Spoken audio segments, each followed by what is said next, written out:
Assalamualaikum waalaikumsalam warahmatullah. Ustaz, bagaimana sikap makmum mengenai kunut subuh jika imam melakukannya? Karena ustaz-ustaz lain yang bermanhaj salaf, mereka menganjurkan agar makmum tetap mengangkat tangan dengan berdalil lewat perkataan Imam Ahmad mengenai sikap makmum. Kunut subuh, tanyakan kepada ustaz itu, kunut subuh bid'ah atau sunnah? Itu pertama. Kalau sunnah menurut mereka ahli kunut. Itu. Kita harus tahu dulu. Menurut antum, kunut subuh itu sunnah atau bid'ah? Kalau jawabannya sunnah, halas. Berbeda antara kita dengan mereka. Kita mengatakan kunut subuh itu bid'ah. Jika mereka mengatakan tidak ada ulama yang membid'ahkan, apa jawaban kita? Apa jawabannya? Enggak, apa jawabannya? Jawaban pertama, ketuanya ulama telah membid'ahkannya. Siapa? Sahabat. Ya bunayya, hai anakku, itu muhdas. Hai anakku, itu bid'ah. Kalau Syafi'i, Malik, Ahmad, Abu Hanifah dan lain-lain ulama tidak membid'ahkannya, misalnya, maka ada sahabat yang membid'ahkannya. Cukup bagi kita sahabat. Tentu lebih mulia sahabat dari mulia. Sahabat langsung mengatakan bid'ah.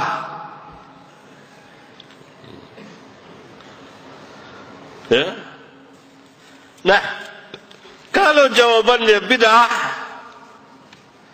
atau jawabannya tidak sunnah, tegaskan apa yang Ustadz maksudkan dengan tidak sunnah. Jawabannya itu tanggung salaf mari itu Ustadz.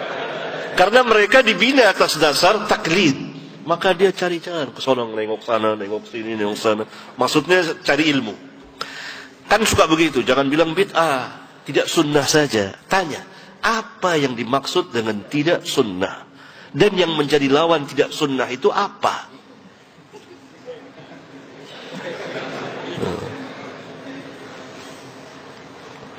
Bolehkah kita katakan usolli itu tidak sunnah? Iya, usolli tidak sunnah.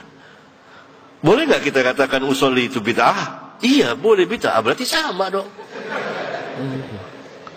Sahih. Sebetulnya ikhwan, dalam dakwah seorang dai harus berilmu pertama, dan harus yakin dengan ilmunya, dan betul-betul membahas ilmiah, pembahasan ilmiah, dan harus memiliki syaja'ah, keberanian. Yang bid'ah nggak jadi masalah, yang sunnah. Nah, kalau itu bid'ah, tanya, bolehkah kita mengerjakan bid'ah dalam sholat? Diperintahkah kita mengerjakan bid'ah dalam sholat? Boleh nggak? Nggak boleh. Dalilnya? Sallu kama ra'aitumuni usalli. Salatlah sebagaimana kamu melihat aku salat, bukan sebagaimana kamu melihat mereka salat. Tidak, aku salat. Semuanya merujuk kepada Nabi yang mulia sallallahu alaihi wasallam. Mereka berkata lagi, kita diperintah untuk mengikuti imam. Innama ju'ilal imamu liyutamma bihi. Tanya, mutlaqan atau muqayyadan? Mutlakkah atau muqayyad dengan sunnah? Kalau dikatakan mutlaqan, berarti antum harus mengikuti imam yang mengangkat tangan lebih dari kepalanya. Gini. Berarti kita harus mengikuti imam yang bersedekap seperti ini ya. Gini. Kok antum nggak ikuti? Kan mutlaqan. Gini. Antum harus mengikuti imam. Kenapa antum di sini? Lempeng, nggak bengkok seperti ini. Antum harus mengikuti imam yang sedekapnya mendekati farjinya gini. Kan gini nih. Berarti ini hadisnya dhaif, di bawah pusar, nggak sampai ke farji bahkan sini. Berarti mengamalkan hadis dhaif dan dalam mengamalkannya tidak tepat sampai mendekati farji gini. Harusnya di sini di bawah pusar. Tapi hadis itu dhaif. Kenapa antum nggak ngikuti? Bahkan antum di sini. Kelebihan juga.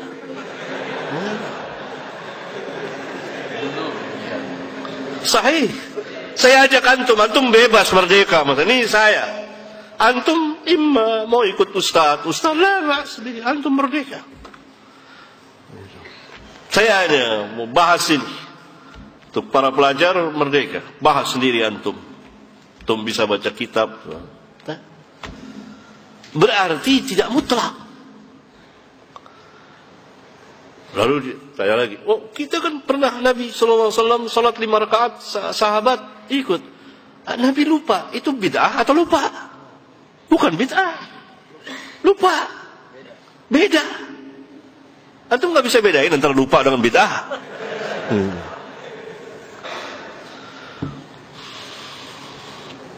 Paham ya? Itu sekilas. Ada banyak lagi. Ya. Oleh karena itu, kita tidak diperintah mengikuti imam yang mengerjakan bid'ah. Kalau kita meyakini bahwa kunut subuh itu tidak sunnah, yakni bid'ah, maka tidak boleh kita ikuti. Dan kita tidak mengerjakan.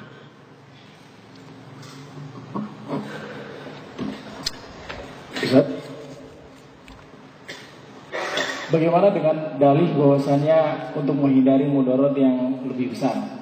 Karena di sebagian daerah atau di kampung-kampung, terkadang masyarakat masih banyak yang belum mengetahui tentang sunnah ataupun bid'ah. Nah, ketika kita ada di antara mereka, nah ada sebagian orang yang sudah mengalami bahwasanya dia tidak ikut kunut, dikucilkan atau bahkan dimusuhi. Itu bagaimana, Ustaz? Saya tanya sama antum, pembahasan tentang kunut subuh ada dan tidaknya ini baru setelah antum lahir atau jauh sebelum antum lahir? Jawab. Pegang mic. Jawab. Jauh sebelum anak lahir. Jauhnya berapa lama? Jawab. Sejak zaman sahabat. Enggak, di Indonesia, di Nusantara. Kan kita bicara ini, antum tinggal di mana nih? Di Indonesia. Di mana di Indonesianya? Jakarta. Jakarta, bukan kampung. Taruhlah di sana, iya. Nah, kunut, pembahasan kunut subuh sampai ada tulisan, sampai ada perdebatan, itu terjadi sesudah antum lahir atau sebelum antum lahir di Indonesia? Jawab. Sebelum antum lahir. Berapa lama? Berapa lama? Umur antum berapa sekarang? 23. 23. Kemarin sore. Bahkan tuaan pengajian ini dari umur antum.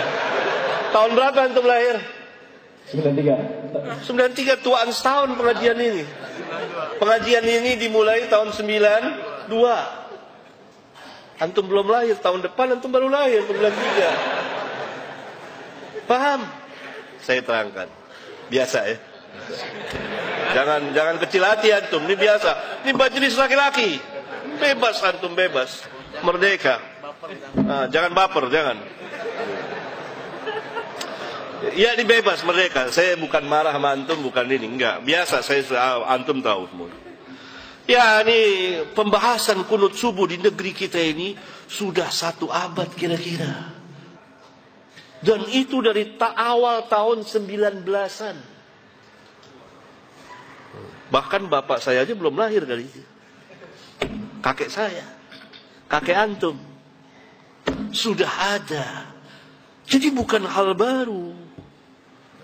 Bukan hal baru yang perlu ditakuti. Itu pertama. Yang kedua, kenapa antum dai yang pegang dengan sunnah lalu dikucilkan, dimarahi, kok takut dimarahi?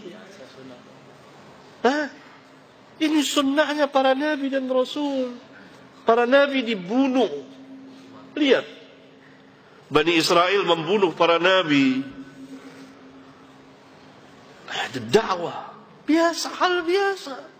Kenapa takut itu dikucilkan? Kenapa takut masyarakat? Padahal ini bukan hal lain, hal yang baru sekarang ini. Paham? Jadi tidak bisa, ini alasan yang sangat lemah, lebih lemah dari sarang laba-laba. Paham ya? Udah lama. Dai harus betul-betul berani, punya syaja'ah. Dan hal biasa, jiwanya harus besar, lebih besar dari masjid ini. Terus lapang, biasa. Antum dimarahi, dicaci maki, hal yang biasa. Enggak apa-apa. Kenapa? Kenapa takut? Hah? Padahal doanya kan Allahumma inni a'udzubika minal jubni. Mungkin nggak baca doa itu kali.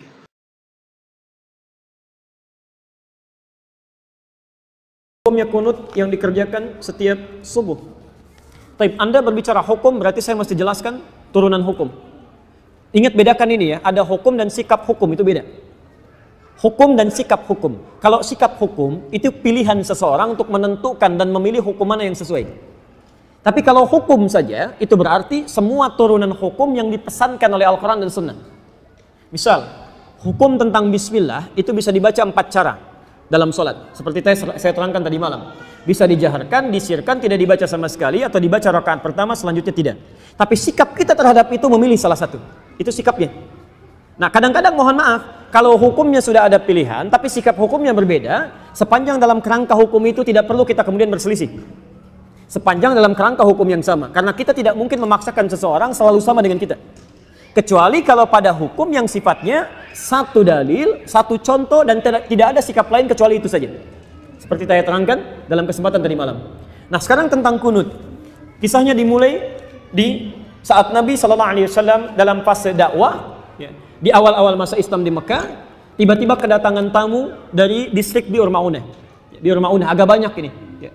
Menyampaikan bahwa, ya Muhammad, ya Rasulullah, di tempat kami orang-orang yang masuk Islam. Semuanya masuk Islam. Awal masa dakwah, kedatangan informasi satu desa, bedol desa masuk Islam. Kira-kira senang atau tidak? Senangnya luar biasa. Maka mereka minta dikirimkan guru-guru untuk mengajar. Dikirimkanlah oleh Nabi SAW 70 orang penghafal Quran. 70 orang penghafal Quran. Di saat-saat masa awal-awal keislaman, tidak banyak penghafal Quran, dikirimkan 70 orang ke sana. Singkat cerita, ketika beliau sedang menunaikan sholat, dalam riwayat disebutkan sholat subuh, yang lain mengatakan sholat maghrib, tiba-tiba turun malaikat Jibril menyampaikan bahwa orang-orang tadi yang datang kepada Muhammad, mereka menipu. Karena ternyata orang-orang itu ketika sampai di Bir Ma'unah, semuanya dizalimi, bahkan dieksekusi dan syahid. Jadi mereka semua dibantai, dibunuh. Jadi ada yang menipu, mengatakan masuk Islam, dikirimkan pengajar, tapi kemudian disakiti, dizalimi. Nabi dengan sifat kemanusiaannya marah pada saat itu. Kemudian beliau berdoa kepada Allah Subhanahu wa Ta'ala. Ada yang mengatakan doanya sebelum ruku, ada yang mengatakan bangkit dari ruku. Maka beliau mengatakan, Allahumma adzib fulan, Allahumma al'anhum, ya Allah tolong hukum si fulan, tolong laknat si fulan. Bahkan disebutkan sebagian dari suku-sukunya, Bani Kedha, Bani Kedha, Bani Kedha. Itu berlangsung selama sebulan. Berlangsung selama sebulan. Hingga turunlah kemudian Quran surah ketiga Ali Imran ayat 128 sampai 129. Posisi paling kanan sebelah bawah di mushaf standar. Quran surah ketiga Ali Imran ayat 128 sampai 129. Ayat 128 ini poinnya. Laisa laka minal amri syai'un aw yatuba 'alaihim aw yu'adzibahum fa innahum zalimun. Ketika Nabi berdoa dengan kalimat hukum ya Allah, laknat si fulan ya Allah, tiba-tiba ayat yang turun itu begitu mengejutkan. Muhammad, kamu tidak punya hak untuk menghukum seseorang atau melaknat seseorang karena dia pernah berbuat salah. Hak Allah untuk menentukan siapa yang dilaknat atau untuk menghukum seseorang. Perhatikan, ini kalimatnya indah sekali, indah sekali. Ini ingin memberikan keterangan kepada Nabi SAW bahwa tugas Nabi itu berdakwah dalam kebaikan. Sekalipun cuma berdoa, maka bila bisa berdoa yang baik-baik, maka hindarkan doa yang tidak baik. Ingin mengajarkan bahwa Muhammad, kamu masih berada di awal dakwah. Jangan cepat merasa panas, kemudian cepat menyinggung, minta dihukum dan sebagainya. Kalau nanti sikapnya seperti itu, nanti lama-kelamaan gak ada bedanya dengan umat terdahulu. Nabi Nuh ketika umatnya mulai menyimpang, minta kepada Allah, ya Allah, setelah berdakwah ya Allah, umat ini gak mau menerima ya Allah, maka turun azab Allah Subhanahu wa ta'ala. Kamu untuk umat terakhir sampai dengan kiamat. Kalau sikap sekarang minta umatnya dihukum, maka bagaimana dengan sikap dan keadaan mereka nanti sampai kiamat? Jangan-jangan gak ada umat nanti sampai kiamat karena nabinya belum apa-apa sudah minta kemudian untuk menghukum. Maka turun ayat untuk meluruskan kepada Nabi supaya berdoa dalam kebaikan-kebaikan. Baik. Ini bukan Nabi salah, bukan nilai kemanusiaan yang menjadikan bahwa mereka penipu. Sedangkan ini masih ada di awal dakwah. Tapi Allah kemudian menanamkan kesabaran dalam diri Nabi. Yang paling indah, turunlah kemudian ayat ini. Setelah ayat ini turun, terjadi dua peristiwa. Satu, Nabi tidak membacakan lagi doa tadi. Ya Allah, tolong laknat si fulan, ya Allah hukum si fulan. Tapi kemudian merubah doanya menjadi doa yang baik. Dalam bahasa Arab, sesuatu yang baik yang dimohonkan kepada Allah Subhanahu wa ta'ala, singkatnya disebut dengan kunut namanya. Kunut. Permohonan yang baik-baik sebagai ketaatan kepada Allah. Karena Allah perintahkan berdoa dengan yang baik, ya, maka sifatnya disebut dengan kunut. Baik, maka peristiwa yang pertama, fokus, Nabi tidak membacakan doa itu lagi, lalu mengajarkan kepada cucunya Al-Hasan, kepada sebagian sahabatnya, doa yang terbaik sebagai pengganti doa yang ini. Apa doanya? Allahumma hadini fiman hadait, wa afini fiman afait, wa tawallani fiman tawallait, wa barik li fima atait, wa qini syarra ma qadait. Tidak pakai birahmatika ya. Tidak pakai birahmatika, tapi dalam hadisnya wa qini syarra ma qadait. Itu yang diajarkan oleh Nabi sallallahu alaihi wasallam. Maka kemudian ada yang meriwayatkan Nabi tidak pernah membacakan doa itu lagi, dicukupkan, ya, tapi kemudian sahabat mempraktikkan doa itu dalam salatnya. Ada yang menggunakan saat witir, ada yang menggunakan saat Ramadan, ya di 10 malam terakhir, bahkan ada yang menggunakan dalam kesempatan salat subuhnya. Dan itu didiamkan oleh Nabi sallallahu alaihi wasallam. Bahkan ada sebagian mengatakan bahwa Nabi Muhammad sallallahu alaihi wasallam pernah menggunakan itu dalam salat subuh. Walaupun sebagian memandang riwayatnya lemah, ada yang mengatakan yang lain riwayatnya kuat. Dari sini, Bapak Ibu sekalian, karena Nabi sallallahu alaihi wasallam tidak mempraktikkan doa yang tidak baik tadi, kemudian mengajarkan doa yang baik ini, dan beliau mendiamkan sahabat yang mempraktikkan, tidak melarangnya, ya, maka disinilah kemudian para ulama melihat itu, lalu menyikapi dan mengambil kesimpulan dengan tiga kesimpulan. Karena Nabi tidak mengatakan langsung. Kalau Nabi mengatakan sudah nggak usah berdoa, selesai masalah. Kalau Nabi mengatakan berdoa ya, ini bagus, selesai masalah. Tapi Nabi mendiamkan di sini, dan sikap diamnya Nabi dalam implikasi hukum itu bisa menerangkan beberapa pilihan-pilihan hukum. Maka Imam Abu Hanifah mengatakan, karena Nabi sebelumnya tidak baca doa, dan setelah itu pun beliau tidak baca doa lagi, setelah turun ayat tadi, maka beliau menyimpulkan tidak ada doa kunut itu. Makanya saat subuh tidak perlu membaca doa kunut. Selesai. Imam Abu Hanifah. Imam Malik, Imam Syafi'i menyimpulkan, Nabi SAW baca doa. Doa ini diganti oleh Allah untuk yang baik-baik. Dan kemudian diajarkan oleh Nabi pada sahabat, sahabat membacakan, Nabi tidak melarang. Ini artinya itu pun dibenarkan kalau dibacakan. Maka dari itulah Imam Syafi'i, Imam Malik mempraktekkan doa kunut ini. Imam Malik membacakan sebelum ruku. Jadi begitu membaca surah di rakaat yang terakhir dalam sholat subuh, itu Imam Malik mempraktekkan kunut, tapi kunutnya nggak jahar, sir. Makanya setelah baca surat agak lama, itu sedang baca kunut dalam subuh. Imam Syafi'i memilih riwayat yang setelah ruku. Ruku i'tidal, sami Allahu liman hamida, Rabbana walakal hamd, lalu membacakan ini dalam subuhnya. Plus Imam Syafi'i, Allahumma hdini fiman hadait, dan seterusnya. Imam Ahmad bin Hanbal mengambil jalan tengah. Ini Nabi sebelumnya nggak berdoa. Ada peristiwa besar terjadi yang membutuhkan doa, kemudian Nabi berdoa dengan itu. Setelah itu Nabi tidak berdoa lagi. Ini artinya doa ini bisa dihadirkan dalam peristiwa-peristiwa yang menuntut doa itu disertakan oleh kita. Karena ketidakmampuan kita berada di sana. Peristiwa dahsyat besar yang meminta kita atau menuntut kita menghadirkan doa, itu dalam bahasa Arab disebut dengan nazilah. Nazilah. Maka dikenal dengan istilah kunut nazilah. Doa kunut yang dibacakan ketika terjadi peristiwa genting yang membutuhkan doa. Yang ada di Palestina, yang ada di Aleppo kemarin, yang ada di Syria dan sebagainya. Maka dikenal dengan istilah kunut nazilah.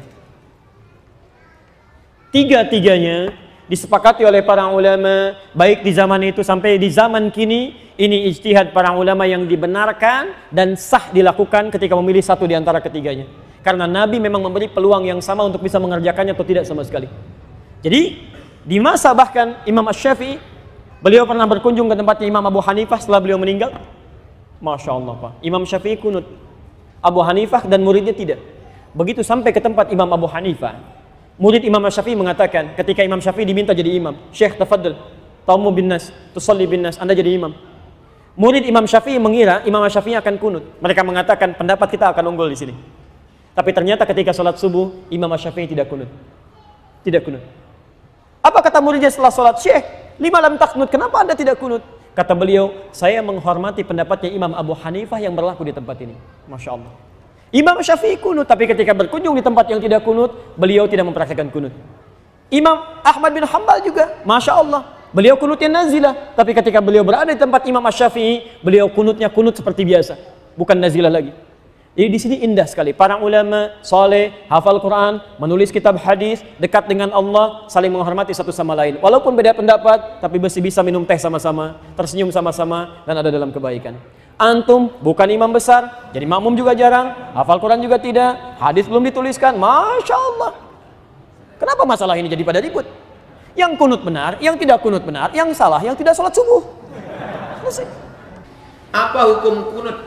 Padahal zaman Rasulullah dilakukan hanya 1 minggu dalam langkah melaknat orang membaca mutu utusan. Nabi Muhammad kunut seminggu. Kata siapa?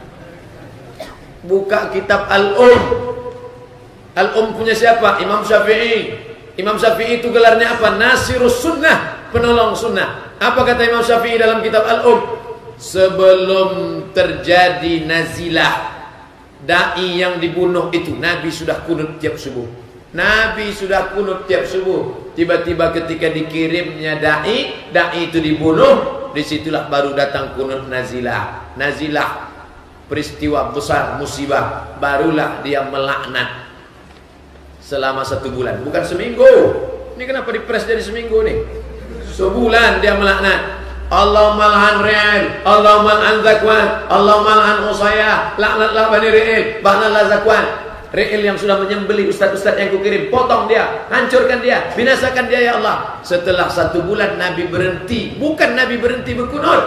Setelah sebulan Nabi berhenti memasukkan laknat dalam kunut.